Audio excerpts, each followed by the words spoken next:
Hello everyone, welcome to the channel the UTC ચેનલના online platform પર હું મનીષ પરમાર આપ સૌનું હાર્દિક સ્વાગત કરું છું. આપ સૌ જાણો છો તેમ GSECL દ્વારા મિકેનિકલ અને ઇલેક્ટ્રિકલ એન્જિનિયરિંગ કરેલા સ્ટુડન્ટ માટે વેકેન્સી બહાર પડી છે, જુનિયર એન્જિનિયર અને પ્લાન્ટ અટેન્ડન્ટની. ઓકે, બધાને માહિતી મળી જ ગઈ હશે.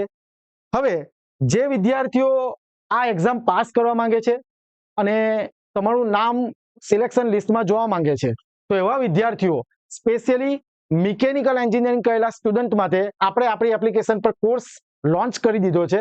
તો તમે કોર્સને એનરોલ કરીને તૈયારી કરી શકો. કોર્સ વિશે બધી જ માહિતી હું તમને વિડીયોના એન્ડ સુધીમાં આપી દઈશ, તો વિડીયોના એન્ડ સુધી જોતા રહેજો. અને સૌપ્રથમ જે વિદ્યાર્થીઓ ચેનલ પર નવા હોય અને વિડીયોને પહેલીવાર જોઈ રહ્યા હોય એવા વિદ્યાર્થીઓ ચેનલને સબસ્ક્રાઇબ કરી દો, કારણ કે આપણે દરેક જે એક્ઝામ થશે એની અપડેટ આપણે આ ચેનલ પર લાવતા રહીશું. ઓકે, તો વિડીયોને આપણે સ્ટાર્ટ કરીએ. તો GSECL વિદ્યુત સહાયક જુનિયર એન્જિનિયર મિકેનિકલ એન્જિનિયરિંગના સ્ટુડન્ટ માટે કુલ કેટલી પોસ્ટ છે? 55 પોસ્ટ છે. હવે આ વિડીયોની અંદર what we will discuss in this video, તો આપણે વિડીયોની અંદર introduction to JEE mechanical advertisement, જે જુનિયર એન્જિનિયર મિકેનિકલ સ્ટુડન્ટ માટે જે એડવર્ટાઇઝમેન્ટ આવી છે એના વિશે ચર્ચા કરીશું, કે જેમાં ટોટલ સીટ કેટલી છે, શું એલિજિબિલિટી છે, એક્ઝામ પેટર્ન શું છે, અને તમારે અમારા ધ યુટીસી સાથે કોર્સ સાથે શા માટે જોડાવવું જોઈએ, તેમજ કોર્સ લોન્ચ ડેટ કઈ, અને તમારે જો કોર્સ એનરોલ કરવો હોય તો તમે કઈ રીતના એનરોલ કરી શકો, એ બધી જ ચર્ચા આપણે કરીશું. તો સૌપ્રથમ જે ઓફિશિયલ નોટિફિકેશન છે, Gujarat state electricity corporation limited recruitment of વિદ્યુત સહાયક જુનિયર એન્જિનિયર. ઓકે, તો ઇલેક્ટ્રિકલ એન્જિનિયરિંગ અને મિકેનિકલ એન્જિનિયરિંગના સ્ટુડન્ટ માટે વેકેન્સી બહાર પડી છે. ઓકે, હવે ટોટલ સીટ કેટલી છે ને એના માટે શું ક્વોલિફિકેશન હોવું જોઈએ એના વિશે જરા ચર્ચા કરીએ. તો જોઈએ, વિદ્યુત સહાયક junior engineer electrical. Okay, total seat કેટલી છે? 55, કે જેમાં BE BTech ઇલેક્ટ્રિકલમાં કરેલું હોવું જોઈએ. આનો કોર્સ પણ લોન્ચ છે, એપ્લિકેશન પણ મળી જશે. હવે જે વિદ્યાર્થીએ મિકેનિકલ એન્જિનિયરિંગ કરેલું છે, તો વિદ્યુત સહાયક જુનિયર એન્જિનિયર મિકેનિકલ માટે ટોટલ 55 પોસ્ટ છે, 55 સીટ્સ અવેલેબલ છે. જેમાં એલિજિબિલિટી એટલે કે ક્વોલિફિકેશન શું હોવું જોઈએ? તો full time BE BTech in mechanical engineering in regular mode from recognise university. Main વસ્તુ શું છે જે ક્વોલિફિકેશનમાં જે આપણે જાણવાનું છે, કે જેમાં equivalent certificate of bachelor of respective degree with minimum 55% in 7th and 8th semester without ATKT. એવા ઘણા વિદ્યાર્થીઓ છે કે જેમને લાસ્ટ સેમેસ્ટર 7મા અને 8મા સેમેસ્ટરમાં કેટી છે, તો એવા વિદ્યાર્થીઓ આ પોસ્ટ માટે એલિજિબલ નથી. એટલે આ પોઈન્ટ ખાસ ધ્યાનમાં રાખવાનો છે. તો જેમનું ફૂલ ટાઈમ BE BTech મિકેનિકલમાં છે તેવા વિદ્યાર્થીઓ આ પોસ્ટ માટે એપ્લાય કરી શકશે. ઓકે, હવે આગળ વધીએ. ફિક્સ્ડ રેમ્યુનરેશન. ઓકે, તો એમાં જે 2 વર્ષનું જે ફિક્સ રેમ્યુનરેશન છે, તો ફર્સ્ટ યર માટે 48,100 અને સેકન્ડ યર માટે 50,700. તો સાઉન્ડ સેલરી છે, સારામાં સારી સેલરી કહેવાય. ઓકે, તો જેમાં 2 વર્ષનો જે યર્સ ઓફ વિદ્યુત સહાય, જેમ કે અહીંયા આપણે વાંચીએ, scope of career development, the selected candidate shall be appointed initially for the period of 2 years of વિદ્યુત સહાયક junior engineer and may be considered for appointment to the post of junior engineer on regular establishment in the pay scale 45,400 થી 1,12,000. બરાબર છે. આ pay સ્કેલમાં after 2 years અહીંયા લખેલું છે, કમ્પ્લીશન ઓફ 2 years. ઓકે, 45,400 થી 1,12,000. ઓકે, એટલે આ પે સ્કેલમાં 2 વર્ષ પછી તમે એલિજિબલ થઈ જશો. ઓકે, હવે જે ફીસ છે, જે તમારે ઓનલાઈન એપ્લિકેશન ફોર્મ ભરવાનું છે, એની ફીસ છે ₹500 જનરલ કેટેગરી માટે અને 250 કે જેમાં જે રિઝર્વડ કેટેગરી છે તેવા વિદ્યાર્થીઓ માટે આટલી ફીસ છે. તો તમને આઈડિયા હશે જ. ઓકે, હવે ત્યાર પછી ફોર્મ ફિલ ડેટ. આ ખાસ ધ્યાન રાખવાનું છે કે તમારે જે ફોર્મ ભરવાનું છે, તો ઓફિશિયલ વેબસાઇટ GSECL.in એના પર જઈને ભરવાનું છે. અને ફોર્મ ભરવાના ક્યાંથી સ્ટાર્ટ થવાના છે? તો 4 જુલાઈ 2025 થી ફોર્મ ભરવાનું સ્ટાર્ટ થશે. અને લાસ્ટ ડેટ જે ખાસ જોવાની છે, લાસ્ટ ડેટ સુધી વેઇટ નહીં કરતા, 23 તારીખ સુધી ફોર્મ ભરી દેજો. 24 જુલાઈ 2025 એ લાસ્ટ ડેટ છે. બરાબર, તો આ ટાઈમ જે ડ્યુરેશન છે તે ખાસ ધ્યાનમાં રાખવાનો છે. ઓકે, ત્યાર પછી ઓનલાઈન એપ્લિકેશન જે ટર્મ્સ એન્ડ કન્ડિશન છે કે ભાઈ 24 તારીખ સુધી 6 વાગ્યા સુધી ફોર્મ ભરી દેવાના, એ નોર્મલ જે ટર્મ્સ એન્ડ કન્ડિશન છે તે તમે જરા જોઈ લેજો.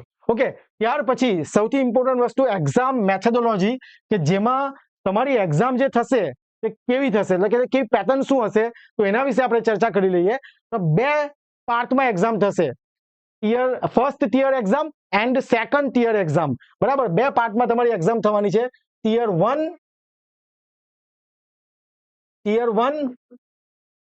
And tier 2. બરાબર છે, 2 પાર્ટમાં એક્ઝામ થશે.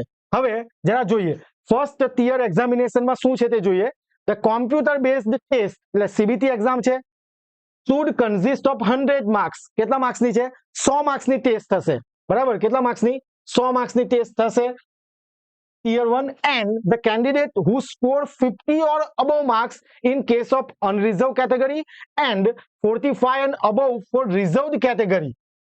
આ ધ્યાન રાખજો, અનરિઝર્વ કેટેગરી માટે કેટલા માર્ક્સ? 50 અને 50 કરતા ઉપર, અને રિઝર્વ કેટેગરી માટે 45 અથવા 45 થી ઉપર will be called for second tier examination as per GUVNL norms. Okay, જે ટિયર 1 એક્ઝામ છે એનો સિલેબસ આપણે જોઈએ તો ટિયર 1 એક્ઝામમાં તમારે અનરિઝર્વ કેટેગરી માટે 50 કે 50 કરતા વધારે અને રિઝર્વ કેટેગરી માટે 45 કે 45 કરતા વધારે માર્ક્સ લાવશો તો તમે સેકન્ડ એક્ઝામ માટે એલિજિબલ થશો. ઓકે, સેકન્ડ ટિયર એક્ઝામિનેશનમાં પણ એ રીતના આપણને માહિતી અંદર આપેલી છે. ઓકે, ત્યારબાદ આપણે જોઈશું the question paper will be in English and Gujarati language only. બંને જે પેપર હશે આપણું ઓનલાઈન, તેમાં જે ક્વેશ્ચન્સ હશે તે 2 લેંગ્વેજમાં આપેલા હશે, ગુજરાતી અને અંગ્રેજી. અને ખાસ ધ્યાન રાખજો, ધારો કે કોઈ ક્વેશ્ચનમાં કઈ ક્વેરી આવે છે, ડિસ્પ્યુટ થાય છે, તો કઈ લેંગ્વેજ માન્ય ગણાશે? તો English version shall be final. આ વસ્તુ જરા ધ્યાન રાખવાનું છે. હવે જોઈએ ફર્સ્ટ ટિયર એક્ઝામિનેશન સિલેબસ. બરાબર, ફર્સ્ટ ટિયર એક્ઝામિનેશન કેટલા માર્ક્સની છે આપણી? 100 માર્ક્સની, એ આપણે જોઈ લીધું. હવે એની અંદર જોજો શું સિલેબસ છે, સિલેબસ શું છે તેના વિશે જોઈએ. સેક્શન અહીંયા આપેલા છે આપણને 100 માર્ક્સ માટે, તો જોઈએ કે જેમાં રીઝનિંગ છે તે કેટલા માર્ક્સનું છે? 25 માર્ક્સનું. સેકન્ડ ક્વોન્ટિટેટિવ એપ્ટિટ્યુડ 25 માર્ક્સનું, રીઝનિંગ અને મેથ્સ. આપણા કોર્સમાં બંને પોર્શન, જો તમે આ કોર્સ જે આપણો વિદ્યુત બેચ છે એ માહિતી તમને આપું છું, વિદ્યુત બેચ છે, જો તમે એનરોલ કરશો તો આ બંને તમને ફ્રીમાં મળશે. સમજાય છે? આપણું ફોકસ તો ટેકનિકલ પોર્શન વધારે છે, પણ આ પણ મેથ્સ રીઝનિંગ પર અમે તમને ફ્રીમાં આપીશું અને બધા ન્યૂલી રેકોર્ડેડ હશે. ઓકે, ચાલો જોઈએ, પછી ચર્ચા આપણે કરીશું. ઇંગ્લિશ છે કેટલા માર્ક્સનું છે? 15 માર્ક્સનું. કોમ્પ્યુટર નોલેજ 20 માર્ક્સનું અને ગુજરાતી લેંગ્વેજ એન્ડ ગ્રામર કેટલા માર્ક્સનું છે? 15 માર્ક્સનું છે. ઓકે, તો બધાને ટિયર 1 એક્ઝામિનેશન નો સિલેબસ શું હશે? 100 માર્ક્સનો. મેથ્સ રીઝનિંગ, ઇંગ્લિશ, કોમ્પ્યુટર અને ગુજરાતી લેંગ્વેજ એન્ડ ગ્રામર, આમ 100 માર્ક્સ થશે. અને એમાંથી અનરિઝર્વ માટે 50 કે 50 ઉપર અને રિઝર્વ કેટેગરી માટે 45 કે 45 ઉપર માર્ક્સ લાવવાના છે. તો તમને સેકન્ડ એક્ઝામ જે છે તે આપવા મળશે. એનો મતલબ કે આપણે ધારો કે એવું સમજીએ 3 મહિના પછી પહેલી એક્ઝામ થશે, પછી રિઝલ્ટ આવશે, એમાં સિલેક્ટ જે સેકન્ડ એક્ઝામ માટે જે સિલેક્ટ થયેલા હોય કેન્ડિડેટ કે જેને આટલા માર્ક્સ હોય તેમને બીજી એક્ઝામ માટે બોલાવવામાં આવશે. હવે જરા જોજો સેકન્ડ ટિયર એક્ઝામિનેશન સિલેબસ એ પણ કેટલા માર્ક્સનું છે? 100 માર્ક્સનું. બધી આ એક્ઝામ એમસીક્યુ બેઝડ છે, યાદ રાખજો, 4 ઓપ્શન વાળી. હવે એની અંદર પહેલો જે પોઈન્ટ છે mechanical engineering covering following topics, એટલે મિકેનિકલ એન્જિનિયરિંગની જે એક્ઝામ થશે આ જુનિયર એન્જિનિયરમાં, જેમાં એન્જિનિયરિંગ મેથેમેટિક્સ સબ્જેક્ટ પણ મૂકેલો છે. બરાબર, આ એન્જિનિયરિંગ મેથેમેટિક્સ જે સબ્જેક્ટ છે એની અંદરથી પણ હવે ખાસું પૂછે છે. જીપીએસસી એક્ઝામ હોય કે આ જીએસસીસીએલ જેટકો બધામાં મેથેમેટિક્સ મૂકી દીધું છે. અને આ જે સબ્જેક્ટ છે આપણા પીએચડી થયેલા મેડમ આપણને આપણા કોર્સમાં ભણાવશે. એ પણ આપણે જ્યારે ડિટેલ હશે તે આપણે એના વિશે ચર્ચા કરીએ. પણ જે મિકેનિકલ એન્જિનિયરિંગ છે જે તમને કોર્સમાં વિશાલ પટેલ સર બનાવવાના છે, તો એ વિશાલ પટેલ સર જરા કોર્સ આ જે સબ્જેક્ટ છે એના વિશે તમને માહિતી આપશે. Okay, Vishal sir please come. Hello students. Okay, તો ઓલરેડી સ્ટુડન્ટ્સ તમે જાણો છો જે ફર્સ્ટ ટાયર છે એમના વિશેની જે ડિટેલ છે તે ડિટેલ ઓલરેડી મનીષ સરે પ્રોવાઈડ કરી ચૂક્યા છે. બરાબર છે, તમને ખબર છે કે એક્ઝામ કઈ રીતે લેવાશે, કઈ રીતે ક્વોલિફાય થવાનું છે, તે બધું તમને ખ્યાલ છે. પણ મેઇનલી જે સેકન્ડ ટાયરનું જે સિલેબસ છે એ સેકન્ડ ટાયરના સિલેબસમાં તમે સ્ટુડન્ટ જોઈ શકશો કે જે પણ સિલેબસ છે તે ઓલરેડી મિકેનિકલનો છે. હવે મિકેનિકલના જે સિલેબસ છે એમાં તમે જોઈ શકો છો કે મેઇનલી 3 પાર્ટ્સની અંદર ડિવાઈડ કર્યું છે. બરાબર. હવે 3 જે પાર્ટ છે, તો પહેલો જે પાર્ટ છે, તો પહેલા પાર્ટ્સમાં તમે જોઈ શકો છો એપ્લાઇડ મિકેનિક્સ એન્ડ ડિઝાઇન. હવે એ જે નામ છે, એ નામ પરથી તમે અંડરના જે સબ ટોપિક છે તે જો શું લખ્યું છે, engineering mechanics. Second, mechanics of material. Mechanics of material એટલે શું થયું, આપણું સ્ટ્રેન્થ ઓફ મટીરિયલ. પછી છે થિયરી ઓફ મશીન. પછી એમની અંદરનો જ એડિશનલ ટોપિક એટલે કે નાનો ટોપિક જોવા મળે છે ને, વાઇબ્રેશન, એ વાઇબ્રેશન છે. અને લાસ્ટમાં છે મશીન ડિઝાઇન. તો એકચ્યુઅલી તમે અહીંયા જોઈ શકો છો કે આ જે ટોપિક છે, તો આ ટોપિકને રિલેટેડમાં આ જે 5 જે સબ ટોપિક છે તે એમની અંદર ઇન્વોલ્વ નથી થતા. એ એમના ખુદના પોતાના એક સબ્જેક્ટ છે. બરાબર છે. એટલે અહીંયા ખાસ ધ્યાનમાં રાખીશું, અહીંયા જેટલા પણ તમે જે સબ ટોપિક કન્સિડર કરો છો એ એકચ્યુઅલમાં સબ ટોપિક નથી, એ પોતાના ઓલરેડી સબ્જેક્ટ જ છે. ઓકે સર, તો આપણા કોર્સમાં જે તમે સબ્જેક્ટ કરાવશો, આપણા કોર્સમાં જે સબ્જેક્ટ છે તો ડીપલી જ થશે ને બધા? બધા સર, અહીંયા જેટલા પણ સબ્જેક્ટ અહીંયા તમે જોઈ શકો છો, તો અહીંયા સબ્જેક્ટ વાઇઝ આપણે ઓલરેડી ડીપલી ભણાવીશું. હવે તમે અહીંયા જે થર્ડ ટોપિક્સ છે, અહીંયા તમે જોઈ શકો છો materials manufacturing and industrial engineering. એટલે આ એક ટોપિક એવું નથી, અહીંયા સબ્જેક્ટ છે. ઓકે, તો મને તો આઈડિયા નહીં હોય. મિકેનિક સર કહે છે કે મિકેનિકલ એન્જિનિયરિંગમાં બધા સબ્જેક્ટ છે, અને આપણા કોર્સમાં જે આપણો વિદ્યુત બેચ છે કે જેની અંદર આપણે ડિટેલમાં ડીપલી તમે સર કોર્સ કરાવીશું. તો હવે સર આપણે થોડી આગળ માહિતી લઈ લઈએ.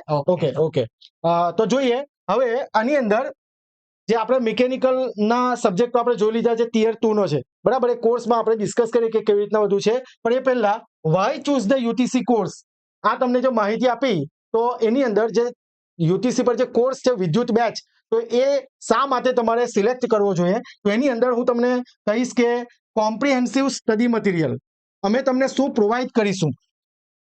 ખાસ ધ્યાન આપજો, અમે તમને શું પ્રોવાઈડ કરીશું. Why choose the UTC course comprehensive study material. Study મટીરિયલની અંદર જે અમે કોર્સ લોન્ચ કરેલું છે વિદ્યુત બેચ, એમાં દરેક લેક્ચરની પીડીએફ અમે તમને પ્રોવાઈડ કરીશું. દરેક લેક્ચરની પીડીએફ અમે તમને પ્રોવાઈડ કરીશું. ઓકે, એટલે કે મતલબ કે ડાઉનલોડ તમે કરી શકશો ફાઇલ મેનેજરમાં, ગેલેરીમાં. ત્યારબાદ હાઈ ક્વોલિટી વિડીયો લેક્ચર્સ દરેક એપ્લિકેશન પર દરેક વિડીયો હાઈ ક્વોલિટીમાં હશે. તેમજ full length test series and mock exam. ધ્યાન રાખો, જે વિદ્યાર્થી આ કોર્સ એનરોલ કરશે એ વિદ્યાર્થીને અમે ફૂલ લેન્થ ટેસ્ટ સિરીઝ આપીશું કે જે, અને તેમજ સબ્જેક્ટ વાઇઝ, બરાબર, સબ્જેક્ટ વાઇઝ પણ ટેસ્ટ અમે પ્રોવાઈડ કરીશું. અને આ બધી વસ્તુ આ કોર્સમાં જ મળી રહેશે. Time saving and flexible learning, અને સૌથી મોટી ઇમ્પોર્ટન્ટ વસ્તુ exclusive WhatsApp group for doubt solving. એટલે જે વિદ્યાર્થીઓ વિદ્યુત બેચ એનરોલ કરે છે તેવા વિદ્યાર્થીઓને એક સ્પેશિયલ વોટ્સઅપ ગ્રુપ બનાવીશું. અમે અમારા કોર્સ લોન્ચ કરેલા છે, જેમ કે જુનિયર નિરીક્ષક, એમાં વિશાલ સરે મિકેનિકલ એન્જિનિયરિંગ ખૂબ જ સારી રીતે ભણાવેલું છે. એમાં 400 સ્ટુડન્ટ એનરોલ હતા, અને ઘણા બધા સ્ટુડન્ટના રિવ્યુ પણ સારા હતા. હવે અમે શું કરીએ છીએ કે જે વોટ્સઅપ ગ્રુપ બનાવીએ છીએ ને, એની અંદર એક એવું એટમોસ્ફિયર ક્રિએટ કરીએ છીએ કે તમને કોઈ ડાઉટ હોય, કોઈ પણ ક્વેશ્ચન હોય, તો તમે ડાયરેક્ટ વોટ્સઅપ ગ્રુપમાં પૂછી શકો અને એનું સોલ્યુશન મેળવી શકો. ઓકે, ત્યાર પછી એમસીક્યુ સેશન્સ, બરાબર. જેવી આપણો સિલેબસ પૂરો થશે, ઓકે, જેવો આપણો સિલેબસ પૂરો થશે એટલે દરેક સબ્જેક્ટ વાઇઝ એમસીક્યુ સેશન આવશે, જે તમારી એક્ઝામની પ્રિપેરેશન ખરેખર બૂસ્ટ અપ આપશે, બરાબર. આ વસ્તુ ખાસ ધ્યાન રાખજો. ને we also provide the following, કે જેની અંદર વેરીફાઈડ મિકેનિકલ એન્જિનિયરિંગના 10 પીવાયક્યુ ઇમ્પોર્ટન્ટ પેપરની પીડીએફ. સમજાય છે વાતમાં? જે લાસ્ટ 10 એક્ઝામ થઈ છે મિકેનિકલ એન્જિનિયરિંગની, કે જેના જે પેપર છે, જે વેરીફાઈડ આન્સર કરેલા, એટલે કે જે પણ પેપર હશે એમાં ફાઇનલ આન્સર કી પ્રમાણે એને વેરીફાઈડ કરેલા હશે. પ્રોપર ફૂલ સોલ્યુશન નહીં હશે, પણ તમારી એક્ઝામ માટે તમે એમસીક્યુ વાંચી શકો, તો તેના માટે અમે તમને 10 પેપર પ્રોવાઈડ કરીશું. ઓકે, તો આ બધી જ વસ્તુ અમે અમારા કોર્સમાં તમને પ્રોવાઈડ કરવાના છે. હવે મેઇન ઇમ્પોર્ટન્ટ વસ્તુ કે તમારે જો કોર્સ એનરોલ કરવો હોય તો અમારી એપ્લિકેશન તમે અહીંયા સ્કેન કરી શકો, અથવા તો પ્લે સ્ટોર પર જઈને ધ યુટીસી એપ જે બ્લુ બેકગ્રાઉન્ડમાં હશે તે તમે ડાઉનલોડ કરો, રજીસ્ટર કરો, બરાબર. એની અંદર તમને રેકોર્ડેડ કોર્સની અંદર, રેકોર્ડેડ ક્લાસીસની અંદર જઈને તમે કોર્સને એનરોલ કરી શકો. ઓકે, હવે વાત જે ઇમ્પોર્ટન્ટ સૌથી મોટો પ્રશ્ન છે કે સર હવે અમારે કોર્સ એનરોલ કરવો છે તેમાં શું છે, તો જોજો જે અમે ફ્રી આપવાના છે તે પણ ખાસ જોઈ લેજો. હવે આ બધી જ માહિતી જાણ્યા પછી તમારે કોર્સને એનરોલ કરવાનો છે. જીએસઈસીએલ વિદ્યુત સહાયક જુનિયર એન્જિનિયર મિકેનિકલ, બરાબર છે. કેટલી પોસ્ટ છે? 55 પોસ્ટ છે, કે જેમાં વિદ્યુત બેચ, જેમાં ટેકનિકલ પાર્ટની તૈયારી, મેં જે તમને ટિયર 2 માં જે સરે સબ્જેક્ટ તમને કીધા, બરાબર, બધા સબ્જેક્ટ છે એ બધા સબ્જેક્ટને ડીપલી એક્ઝામને ધ્યાનમાં લઈને તમને ટેકનિકલ પોર્શનની તૈયારી કરવામાં આવશે. ઓકે, ન્યૂલી રેકોર્ડેડ કોર્સ છે. ખાસ વસ્તુ ધ્યાન રાખો, એવું નથી કે કોઈ જૂના લેક્ચર રેકોર્ડ કરેલા હોય અને તમારી સામે મૂકી દીધા. રોજના રોજ લેક્ચર રેકોર્ડ થશે અને તમને પ્રોવાઈડ કરવામાં આવશે. ઓકે, હવે એના સાથે ફ્રીમાં અમારી જે એપ્લિકેશન ધ યુટીસી પર વિદ્યુત બેચ જે સ્ટુડન્ટ એનરોલ કરશે તેમાં ફ્રીમાં તમને જે ટિયર 1 નો જે સિલેબસ છે, શું મેથ્સ અને રીઝનિંગ ના લેક્ચર્સ તમને ફ્રીમાં પ્રોવાઈડ કરવામાં આવશે. અમારું મેઇન ફોકસ ટેકનિકલ છે, પણ સ્ટુડન્ટને હેલ્પ થઈ રહી. જેમ કે ટિયર 1 માં શું છે, maths, reasoning, Gujarati, computer, English. Okay, હવે ગુજરાતી, ઇંગ્લિશ અને કોમ્પ્યુટર તો કોઈ સ્ટુડન્ટ ગમે ત્યાંથી વાંચી શકે. ઓકે, મેથ્સ, રીઝનિંગના લેક્ચર તે પણ ન્યૂલી રેકોર્ડેડ છે. ખાસ ધ્યાન રાખજો, એવું નથી કે કોઈ જૂના છે અને અમે તમને આપી દેશું, એવું નહીં. દરેક ટોપિક વાઇઝ બધા ન્યૂલી રેકોર્ડેડ હમણાં થઈ રહ્યા છે. તો એ લેક્ચર અમે તમને આ કોર્સમાં ફ્રીમાં આપીશું. અને આ જે કોર્સ એનરોલ કરશે એની વેલિડિટી જ્યાં સુધી તમારી એક્ઝામ કન્ડક્ટ નથી થતી. ઓકે, વેલિડિટી તમારી એક્ઝામ જ્યાં સુધી કન્ડક્ટ નથી થતી ત્યાં સુધી આ કોર્સની વેલિડિટી રહેશે.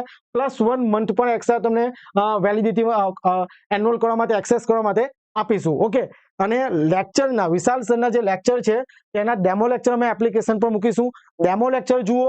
જે વિદ્યાર્થીઓ એ કોર્સ એનરોલ કર્યો છે કે તેમની પાસે રિવ્યુ લો અને ત્યાર પછી તમે કોર્સને એનરોલ કરો. અને આપણા કોર્સની માત્ર ફી કેટલા રૂપિયા છે? 2999 રૂપિયા છે.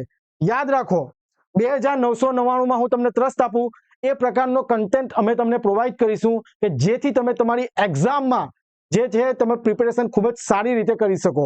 ફી બધા સ્ટુડન્ટને ધ્યાનમાં લઈને જ રાખી છે. આટલી ઓછી ફી બધા સ્ટુડન્ટને ધ્યાનમાં રહીને રાખી છે અને તમે સારી રીતે પ્રિપેરેશન કરી શકો અને તમે તમારું સિલેક્શન મેળવી શકો એટલા માટે આટલી ફી રાખી છે. ઓકે, જો કોઈ વધારે માહિતી જોઈતી હોય તો આપણો મોબાઈલ નંબર 6354999091 પર તમે મને કોલ કરીને આ કોર્સ વિશે માહિતી પૂછી શકો છો. અને ખાસ બીજી વસ્તુ, દરેક લેક્ચરની પીડીએફ તમે ડાઉનલોડ કરી શકશો, બરાબર, ફાઇલ મેનેજરમાં. ઓકે, એટલે જે પણ લેક્ચર હશે તે અમે તમને મટીરિયલ સ્વરૂપે આપીશું જે તમે શું ડાઉનલોડ કરી શકશો. બરાબર છે? તો આ બધી જ માહિતી થઈ ગઈ આપણી. જો કંઈ પૂછવું હોય, કંઈક ડાઉટ હોય, કંઈ ક્વેશ્ચન હોય તો તમે મને 6354999091 પર તમે મને કોલ કરી શકો. અમારી જે ઓફિશિયલ વેબસાઇટ છે theutc.in તેના પર તમે વિઝિટ કરી શકો, ફેકલ્ટીના ઇન્ટ્રોડક્શન જોઈ શકો. બરાબર છે? તો આશા રાખું કે બધાને બધી માહિતી મળી ગઈ હોય અને તમે તમારી તૈયારી શરૂ કરી દીધી હશે. બરાબર છે? ભલે આપણા ફોર્મ 4 જુલાઈથી ભરવાના છે, પણ મેન્ટલી તો તમે તૈયાર થઈ જ ગયા હશે કે આમાં આપણે સિલેક્શન લેવું છે. કારણ કે ટોટલ 55 પોસ્ટ છે. સારી એવી પોસ્ટ કહેવાય અને સારી જોબ છે આ. યાદ રાખજો, JSECLમાં ઘણા મારા મિત્ર છે. સારી જોબ છે આ. તો જો તમે સિલેક્શન લેવા માંગતા હોય તો સિરિયસ થઈને ડિસિપ્લિન સાથે પ્રિપેરેશન શરૂ કરી દેજો. ઓકે, તો ફરીથી નવી કોઈ અપડેટ સાથે આપણે આ પ્લેટફોર્મ પર ફરીથી મળીશું. ત્યાં સુધી બધા વાંચતા રહો અને ફોર્મ વિધાઉટ એની મિસ્ટેક ભરી દેજો. છેલ્લી તારીખની રાહ જોતા નહીં. ઓકે, ને કંઈ કન્ફ્યુઝન હોય ફોર્મ ભરવામાં તો મેં જે નંબર તમને આપેલો છે તમે એના પર તમે મને કોલ કરી શકો. તો નેક્સ્ટ વિડીયોમાં મળીએ. Okay, thank you very much. જય હિન્દ, જય ભારત.